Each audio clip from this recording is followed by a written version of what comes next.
हसद इंसान को खा जाता है, यही कुछ होता है मोहिनी के साथ भी। मोहिनी मुस्कान की खुशियों से जेलस हो रही है, लेकिन इस बात से बेखबर कि अब इसका भी इम्तिहान शुरू होने वाला है। जैसे ही इसका ससुर पाकिस्तान वापस आता है तो ज़रून की क्लास लेता है। ज़रून अब जाल में फंसे परिंदे की तरह फड़फड़ाता है, क्योंकि इसकी अपनी तो इतनी औकात नहीं है कि वो अपना खर्चा उठा सके। मोहिनी की फजूल खर्चियां कैसे पूरी होंगी। और हाँ, मैं नहीं चाहता कि तुम्हारी वजह से साशा की जिंदगी बर्बाद हो। वो माँ बनने वाली है और तुम्हारी वजह से अगर इसे तलाक हुई तो मुझसे बुरा कोई नहीं होगा। इधर साशा की सास बहुत जालिम औरत है। वो अपनी बेटी की खुशियों की खातिर साशा की खुशियां निगल जाएगी। जब अरहम अपनी माँ की बात नहीं मानेगा तो ये दोनों माँ बेटी मिलकर साजिश बनाएंगी। अरहम जैसे ही ऑफिस के लिए निकलेगा तो ये दोनों साशा का काम तमाम कर देंगी। साशा अपने आप को बचाने की लाख कोशिश करती है, लेकिन नाकाम रहती है। इसकी सास इसे इस कदर जोरदार धक्का देती है कि ये मुंह के बल गिरती है और इसके मुंह से और सर से खून बहने लगता है, यहाँ तक कि साशा अपना बच्चा भी खो देती है। अरहम को जब इस बात की इतला मिलती है तब तक सब कुछ खत्म हो चुका होता है। एक माँ इस हद तक भी गिर सकती है कि अपनी बेटी की खुशियों के लिए किसी दूसरे की गोद उजाड़ दे।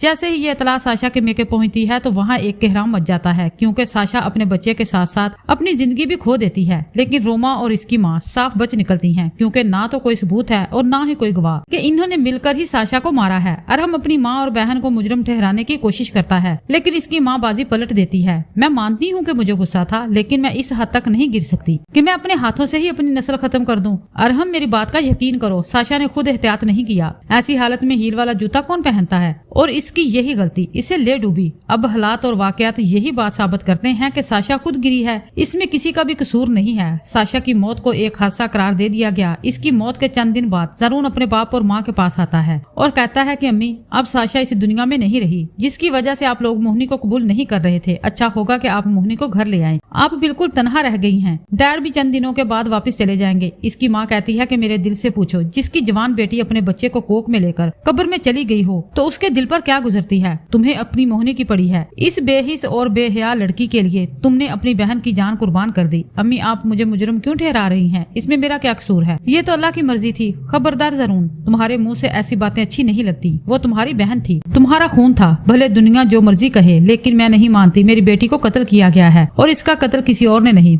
बल्कि इसकी सास और इसकी आवारा नंद रोमा ने किया है। मैं इन लोगों को कभी भी माफ नहीं करूंगी। मैं अपनी बेटी के खून का हिसाब जरूर लूंगी।